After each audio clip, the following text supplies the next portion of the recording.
Now flow map का दूसरा नाम क्या है? Dynamic map. दो चीजों को वो रिप्रेजेंट कर रहा है।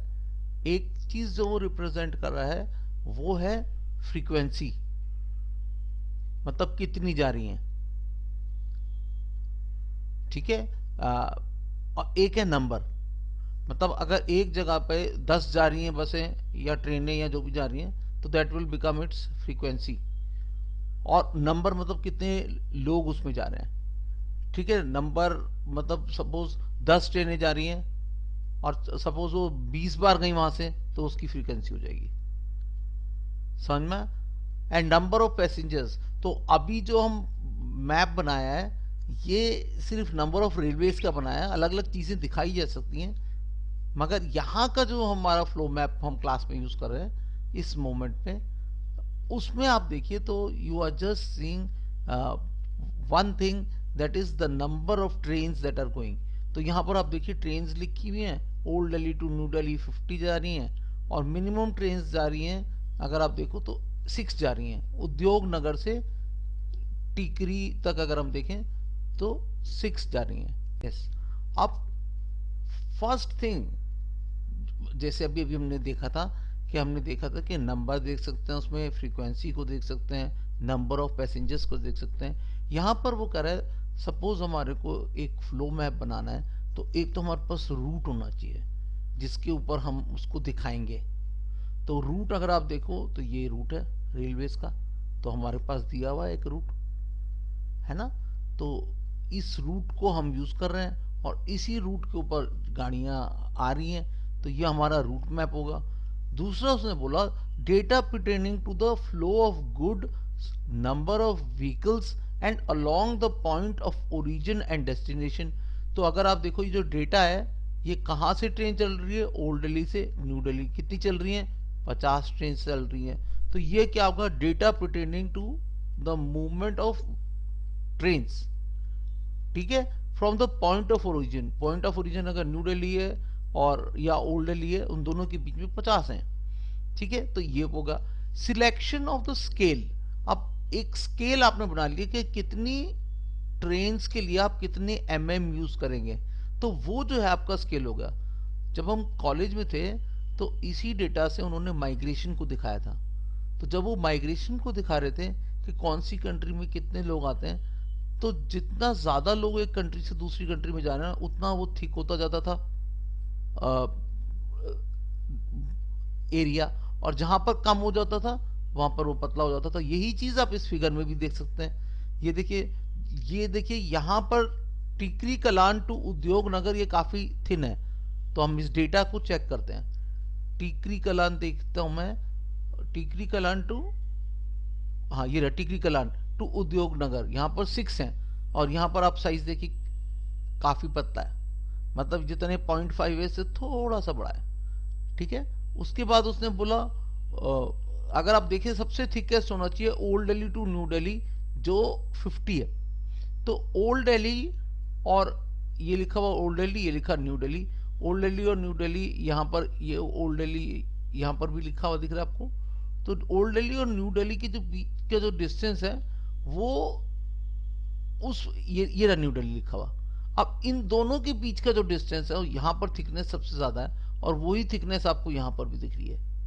तो जितना, तो क्या है कि अगर हमारे पास जैसे ये मैप है, इस मैप में हमें ये नहीं समझ में आ रहा कि भैया ट्रेनें कहाँ पर ज्यादा चल रही हैं। ये पता है कि यहाँ पर ट्रेनें चल रही हैं, ये इसकी लाइनें हैं जिसमें ट्रेनें चल रही हैं, ये सबको पता है। मगर एज अ प्लानर आपको ये ही नहीं पता होना चाहिए कि यहाँ पर कितनी ट्रेन हैं, आपको कि यहाँ पर ट्रेन चल रही है। आपको ये पता होना चाहिए कि कहाँ पर कितनी चल रही हैं। तो टिकरी कलान टू उद्योग नगर कम चल रही हैं, Old Delhi to New Delhi ज्यादा चल रही हैं, and New Delhi to Nizamuddin भी काफी ज्यादा चल रही हैं। तो चेक करके देखते हैं, न्यू दिल्ली टू निजामुद्दीन 40 है, तो आप ये देख लीजिए कितना थिक है, थिकनेस ही पता लग जाता है। फिर निजामुद्दीन से बदरपुर पे थोड़ी कम हो रही है उससे, क्योंकि देखो ये थिक ज्यादा है ये कम है, तो थोड़ा सा कम होगा।